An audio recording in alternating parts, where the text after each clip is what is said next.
Hi everyone, this is Group 7 talking about Chapter 9, Foundation of Group Behavior.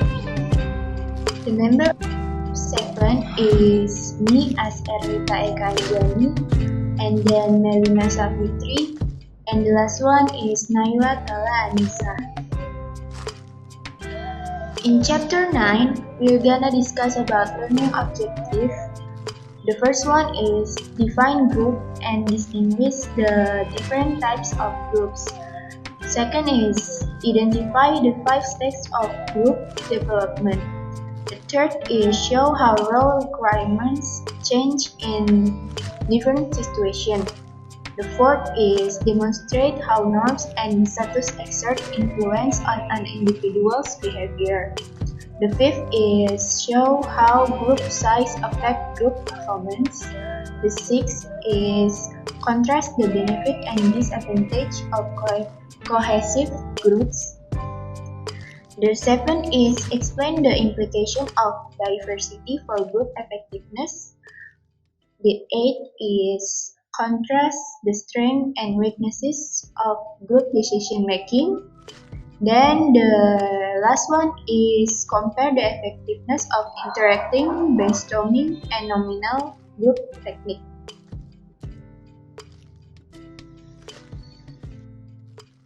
So the first section is we're gonna discuss about defining and classifying groups.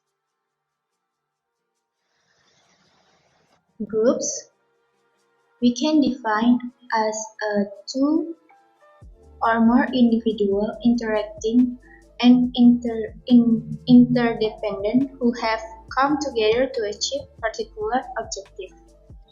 In groups, they are formal or informal. For formal group is a designated work group defined by an organization structure.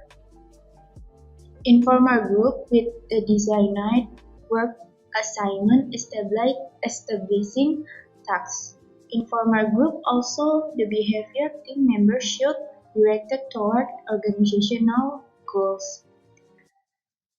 In the other way is informal group.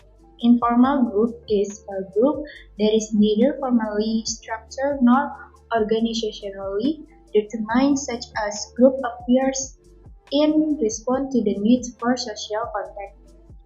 For example, like there are an employee from different departments who regularly have a lunch or coffee together or are in are informal group. This type of interaction among individuals is deeply affect their behavior and performance. Why do people form groups?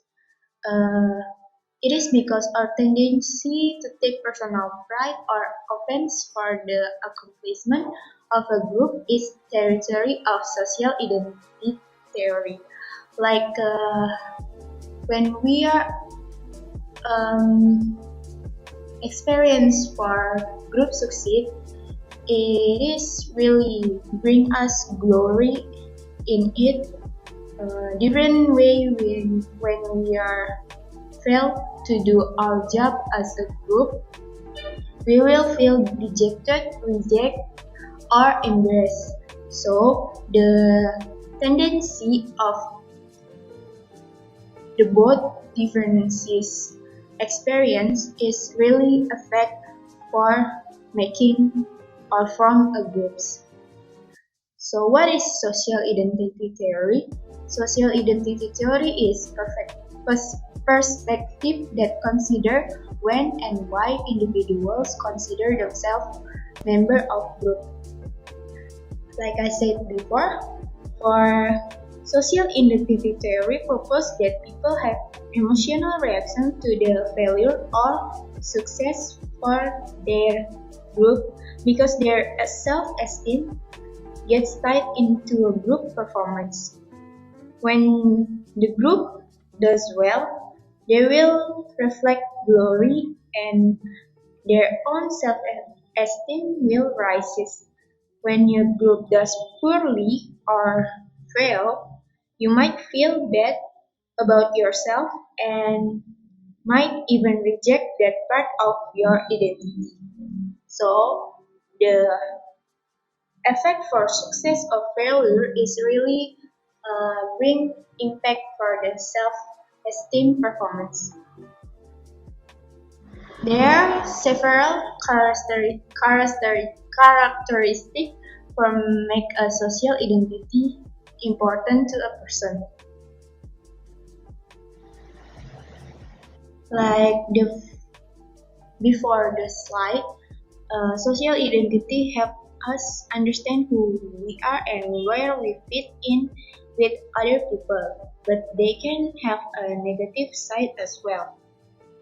So the first characteristic is similarity. Similarity is demographic. Similarity can also lead to stronger identification for new hires, while those who are demographically different may have a hard time identifying with the group as a whole.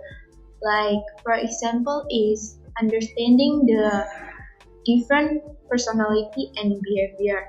When we are searching for people who have similarity personality of themselves and behavior for themselves is the same as we are, so we can lead to a stronger identification for new hires. And the second one is distinctiveness. People are more likely to notice identities that show how they are different from other groups. Um, the different from the different identity from other groups is really important to know because, for example, like nurse and pharmacist. Nurse is groups that focus to taking care of patient and pharmacist is only focus for making medicines and fashion like that. So by understanding the difference, we can also know what the performance that match with the job text. And then status. Status is people use identity to define themselves and increase self-esteem. It makes sense that they are most interested in linking themselves to high status groups. When we are doing our job in a group, uh, if we are succeed to achieve the goals, there will be a reward. Then reward is like like a status when we are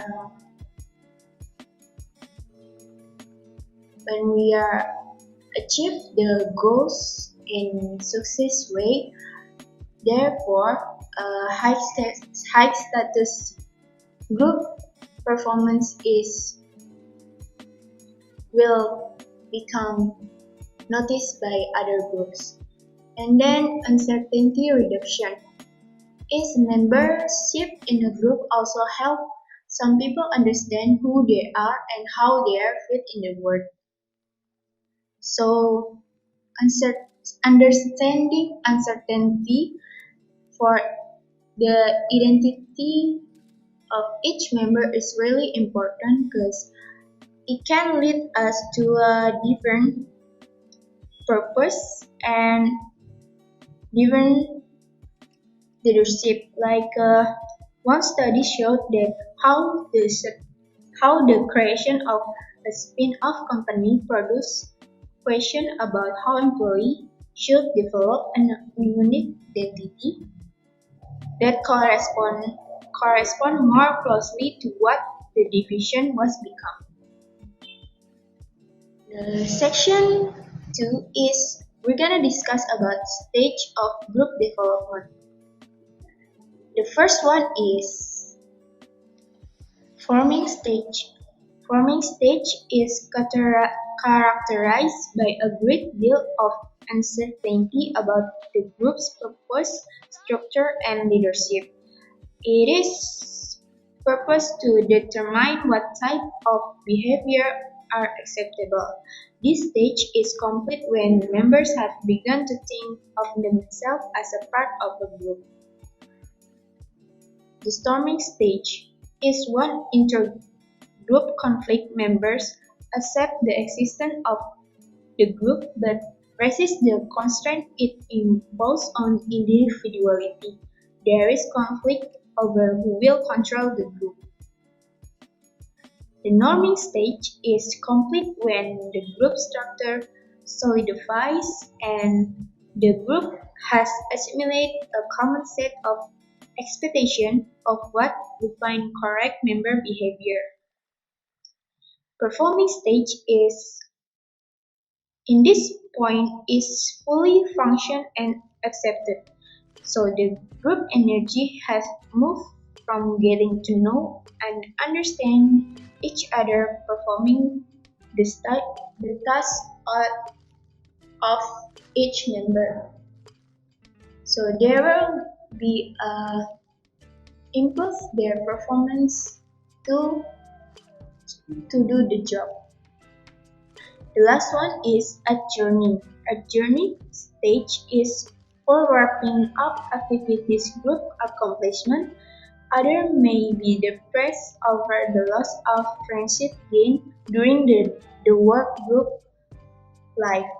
So when we are finished from stage 1 to stage 4, there will be a journey stage where each member will focus for individuality tasks.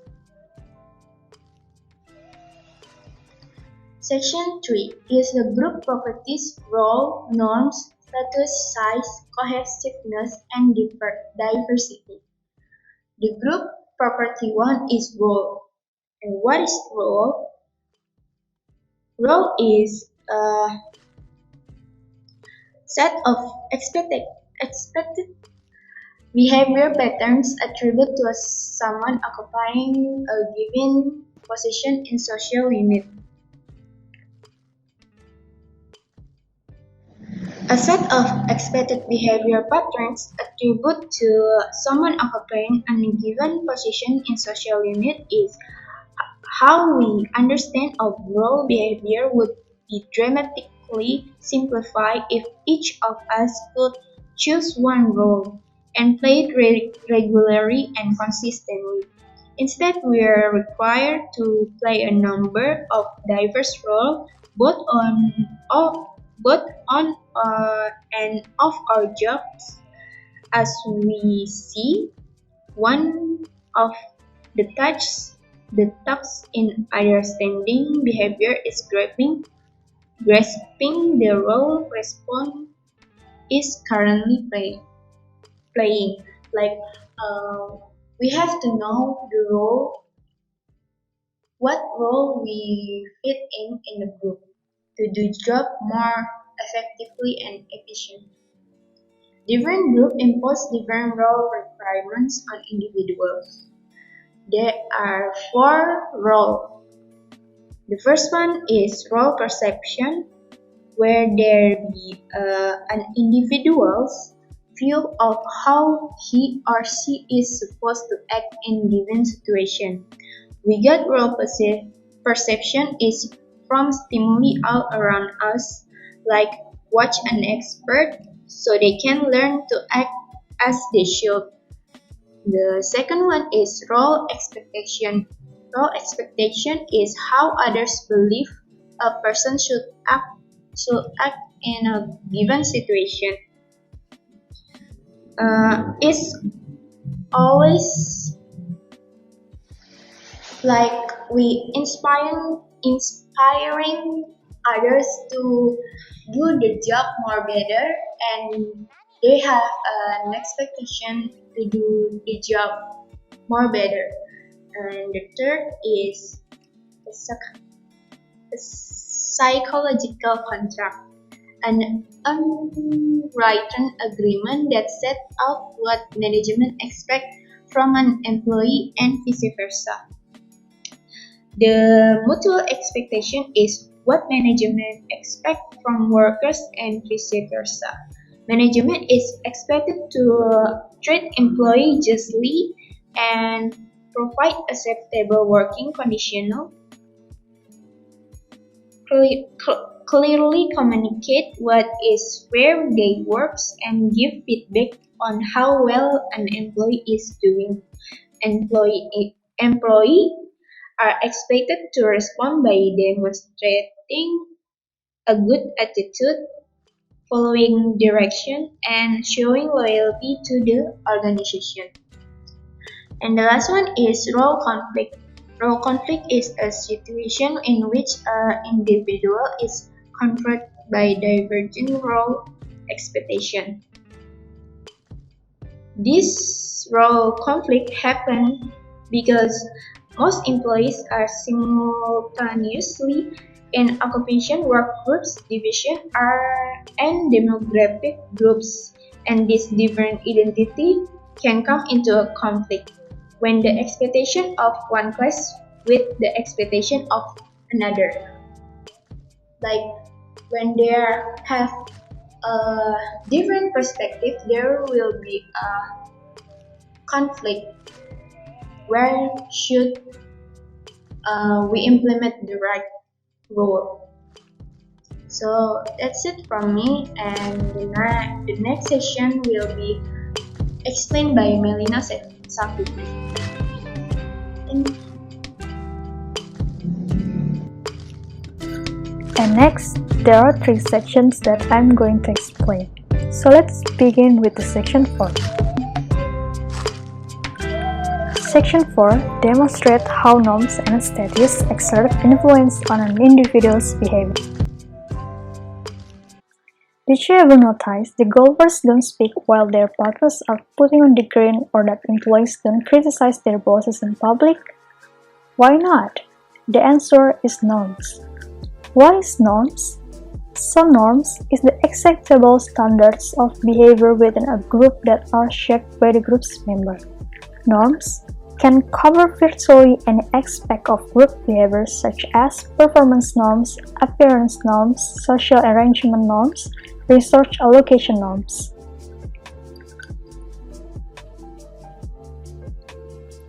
Probably the most common is a performance norm. It's about how hard members should work, what the level of output should be, how to get the job done, what level of lateness is appropriate. These norms are extremely powerful and are capable of significantly modifying a performance prediction based solely on ability and level of personal motivation. Other norms include appearance norms. It's about dress codes, unspoken rules about when to look busy, social arrangement norms, with whom to eat lunch, whether to form friendship on and off the job, and resource allocation norms, assignment of difficult jobs, distribution of resources like pay or equipment. In 1924, the Hawthorne researchers began by examining the relationship between the physical environment and productivity. As they increased the light level for the experimental group of workers, output rose for that unit and the control group. But to their surprise, as they dropped the light level in the experimental group, productivity continued to increase in both groups.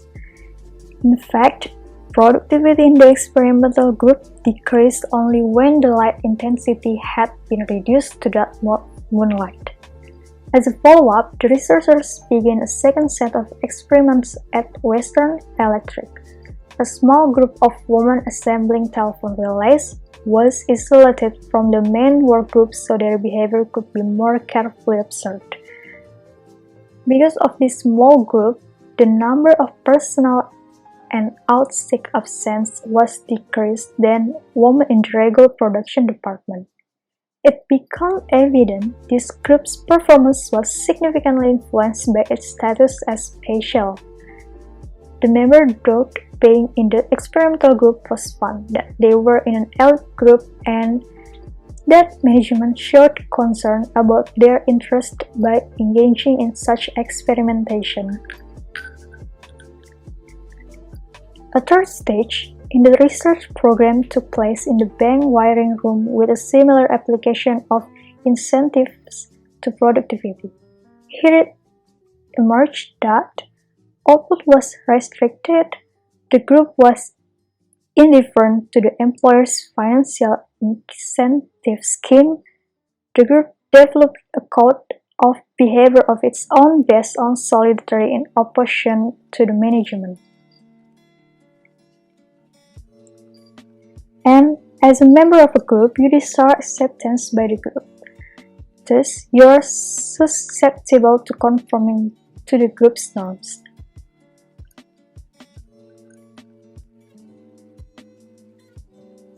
Here is an example of the pair of cards Ash used in his experiments. Participants is asked to look for lines of the same size on the left card in the answer choices on the right card. When the participants were interviewed after experiment, most of them claimed not to believe in the dominant answer but still answered incorrectly for fear of being seen as strange or ridiculed, while a small number of them said that they really thought that the participants' answers were correct.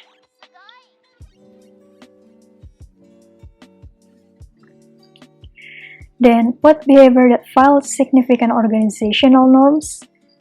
Deviant workplace behavior is a voluntary behavior that violates significant organizational norms and, in so doing, threatens the well-being of the organization of its members, also called antisocial behavior or workplace incivility. For example, is like stealing, withholding effort, and acting rudely to co-workers.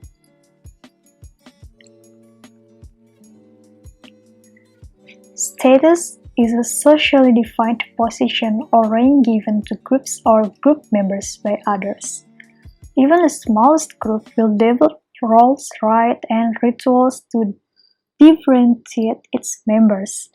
Status is a significant motivator and has major behavior consequences when individuals perceive a disparity between what they believe their status is and what others perceive it to be. Next, what determines status? According to status characteristics theory, status tends to derive from one of three sources. First, the power a person wields over others. Because they likely control the group's resources, people who control the outcomes tend to be perceived as high status. Second, a person's ability to contribute to a group's goals. People whose contributions are critical to the group's success tend to have high status. Third, an individual's personal characteristics. Someone whose personal characteristics are positively valued by the group, good-looking, intelligence, money, or a friendly personality, typically has higher status than someone with fewer valued attributes.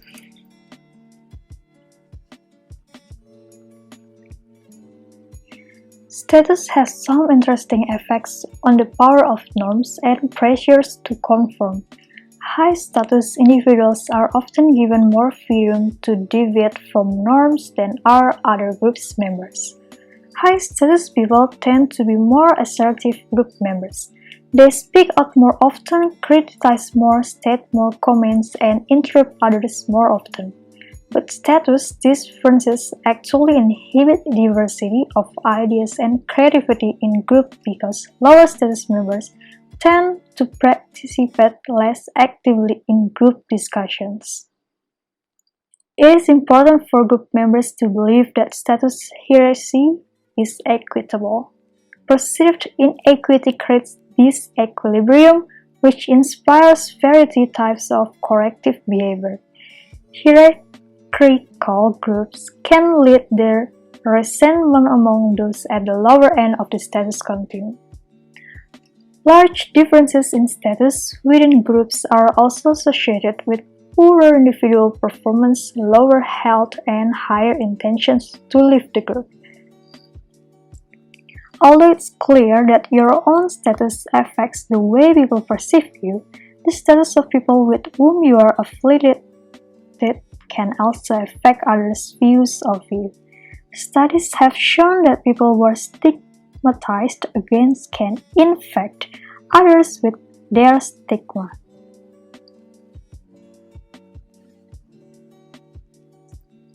Next, Section 5 is to show how group size affect group performance.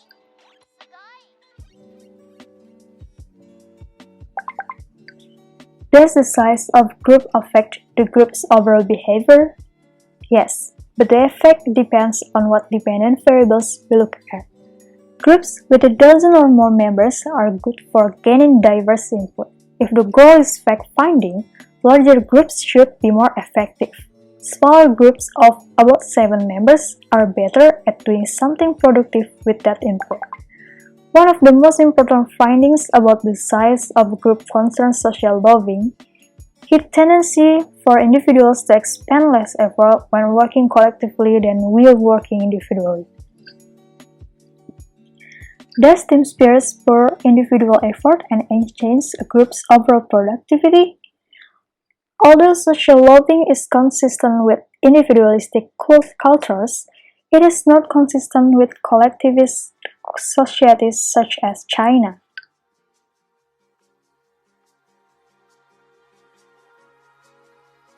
The young employees shown here celebrating the opening of a new KFC restaurant in Shanghai are motivated by in-group goals and perform better in a group than they do by working individually. In Section 6, we are going to talk about the benefits and disadvantages of cohesive groups.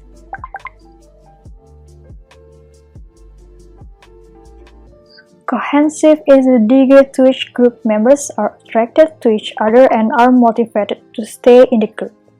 Cohesiveness affects group productivity.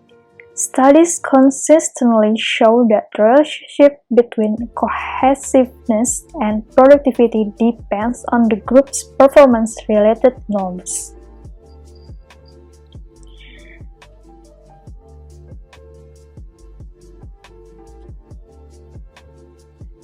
If norms for quality, output, and cooperation with outsiders are high, for instance, a cohesive group will be more productive than will a less cohesive group. But if cohesiveness is high and performance norms are low, productivity will be low. If cohesiveness is low and performance norms are high, productivity increased but less than in the high cohesiveness or high norm situation. When cohesiveness and performance-related norms are both low, productivity tends to fall into the low to moderate range. What can you do to encourage group cohesiveness?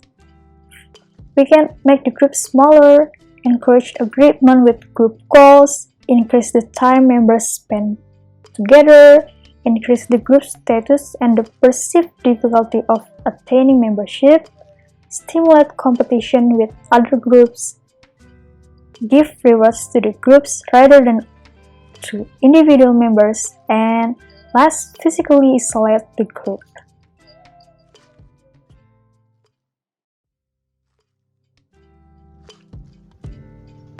Hi everyone, my name is Naila and I'm going to explain about Learning Objective 7. Explain the implication of diversity for group effectiveness.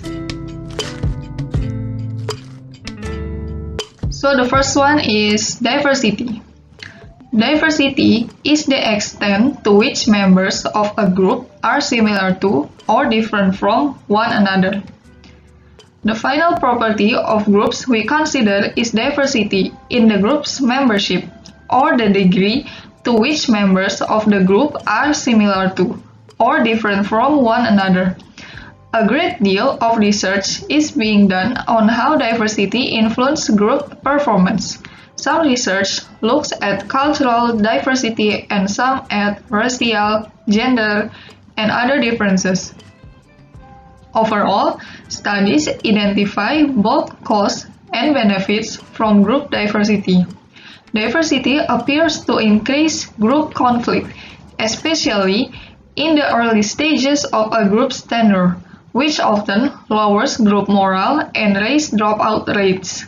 It seems diversity can be bad for performance even in creative teams, but appropriate organizational support and leadership might offset the problems. Teams in which members' values or opinions differ tend to experience more conflict, but leaders who can get the group to focus on the task at hand and encourage group learning are able to reduce these conflicts and enhance discussion of group issues. The impact of diversity on groups is mixed.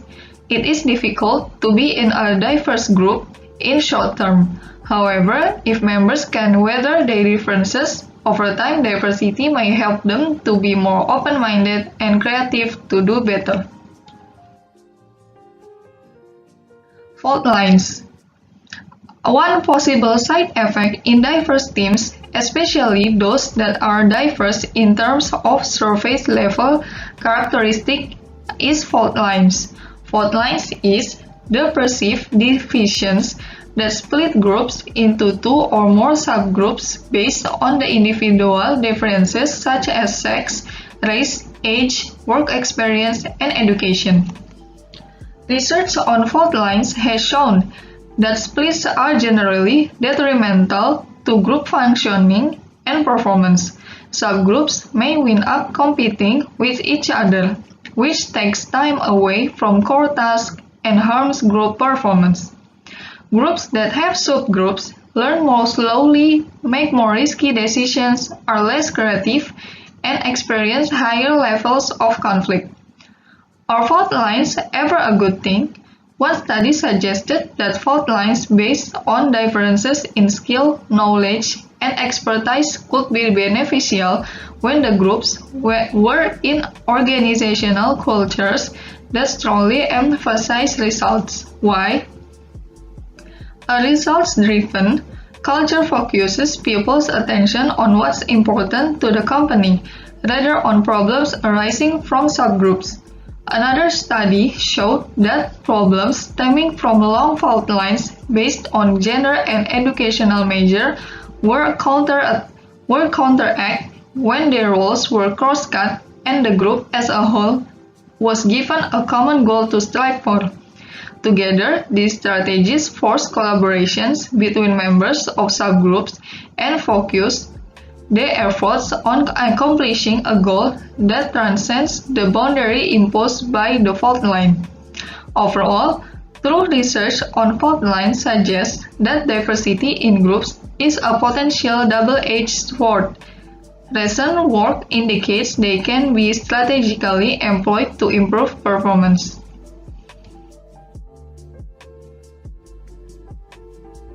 Next, Learning Objective 8.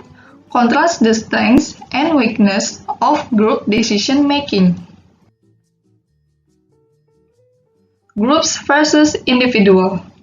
Decision-making groups may be wisely used in organizations, but are groups' decisions preferable to those made by an individual alone? The answer depends on a number of factors. Let's begin by looking at the strengths and weaknesses of group decision-making. First, strengths of groups decision-making. Groups generate more complete information and knowledge. By aggregating the resources of several individuals, groups bring more input as well as heterogeneity into the decision process. They offer increased diversity of views. This opens up the opportunity to consider more approaches and alternatives. Finally, groups lead to increased acceptance of a solution. Second, weaknesses of group decision-making. Groups decisions are time-consuming because groups typically take more time to reach a solution. There are conformity pressures, the desires by group members to be accepted and considered an asset to the group can squash any overt disagreement. Group discussion can be dominated by one or a few members. If there are low and medium ability members, the group's overall effectiveness will suffer. Finally, group decisions suffer from ambiguous responsibility. In an individual decision, it is clear who is accountable for the final outcome.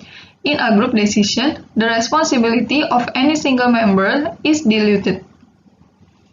The third one, effectiveness and efficiency.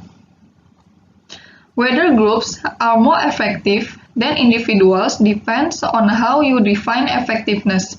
Group decisions are generally more accurate than decisions of the average individual in a group, but less accurate than the judgments of the most accurate. In terms of speed, individuals are superior. If creativity is important, groups tend to be more effective. And if effectiveness means the degree of acceptance the final solution achieves, the nod again goes to the group. But we cannot consider effectiveness without also assessing efficiency. With few exceptions, group decision-making consumes more work hours than an individual tackling the same problem alone. The exceptions tend to be more instances in which, to achieve comparable quantities of diverse input, the single decision maker must spend a great time of reviewing files and talking to other people. In deciding whether to use groups, then manager must assess whether increases in effectiveness are more than enough to offset the reductions in efficiency. Groupthink and group shifts. Groupthink. The first is called groupthink, relates to norms.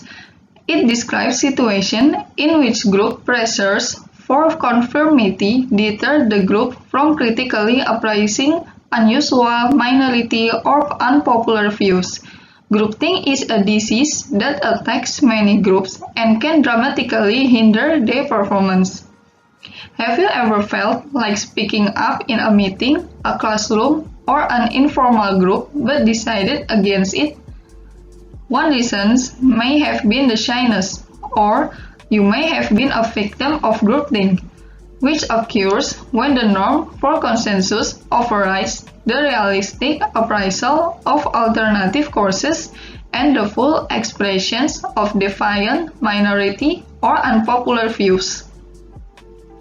Individuals who hold a position different from that of the dominant majority are under pressure to suppress, withhold, or modify their true feelings and beliefs. As members of a group, we find it more pleasant to be in agreement, to be a positive part of the group, than to be a disruptive force, even if disruption is necessary to improve the effectiveness of the group's decisions.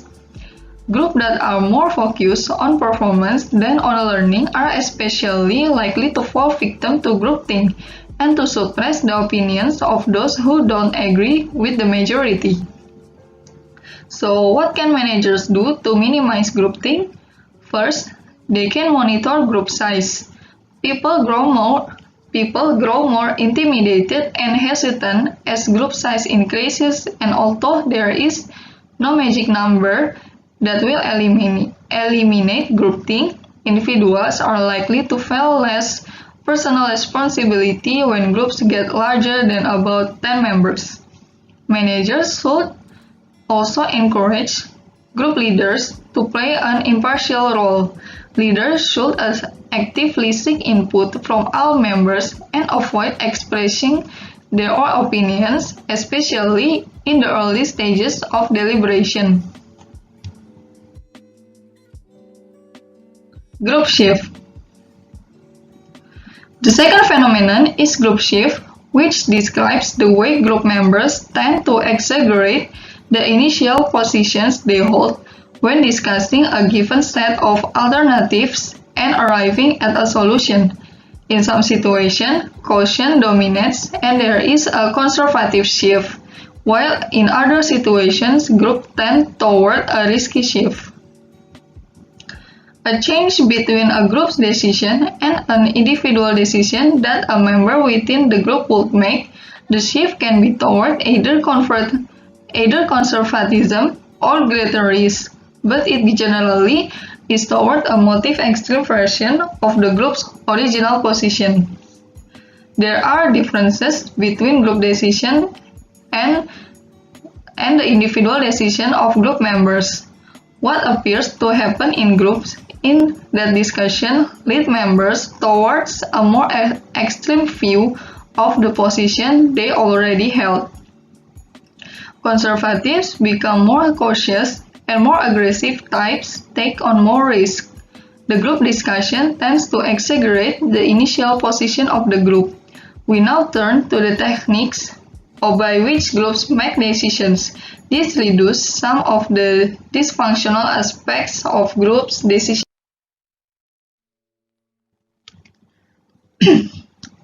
So we go to learning objective 9, compare the effectiveness of interacting, brainstorming, and the nominal group technique.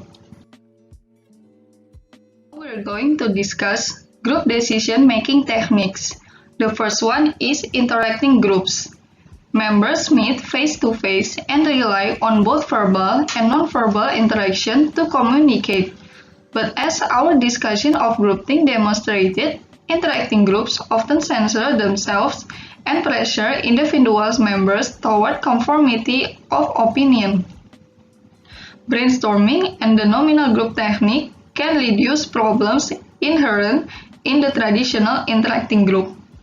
Second is brainstorming. Brainstorming is an idea generation process that specifically encourages any and all alternatives while withholding any criticism of those alternatives. Brainstorming may indeed generate ideas, but not in a very efficient manner. Research consistently shows individuals working alone generate more ideas than a group in a brainstorming session. One reason for this is production blocking. When people are generating ideas in a group, many are talking at once, which blocks the thought process and eventually impedes the sharing of ideas. The following two techniques go further than brainstorming by helping groups arrive at preferred solution. The third one is nominal group technique, a group decision-making method in which individual members meet face-to-face to pool their judgments in a systematic but independent fashion. The nominal group technique restricts discussion or interpersonal communication during the decision-making process. Group members are all physically present, as in a traditional committee meeting, but they operate independently. Specifically, a problem is presented and then the group takes the following steps. First, before any discussion takes place, each member independently writes down ideas on the problem. Second, after the silent period, each member presents one idea to the group. No discussion takes place until all ideas have been presented and recorded. Third, the group discusses the ideas for clarity and evaluates them. Fourth, each group member silently and independently rank order the ideas. The idea with the highest ranking determines the final decision. Each of the group decision techniques has its own strengths and weaknesses. The choice depends on what criteria you want to emphasize and the cost-benefit trade-off. An interacting group is good for achieving commitment to a solution. Brainstorming develops group cohesiveness, and the nominal group technique is an inexpensive means for generating a large number of ideas. So that's all from our group. Thank you for listening to this video, and I hope you all have a nice day.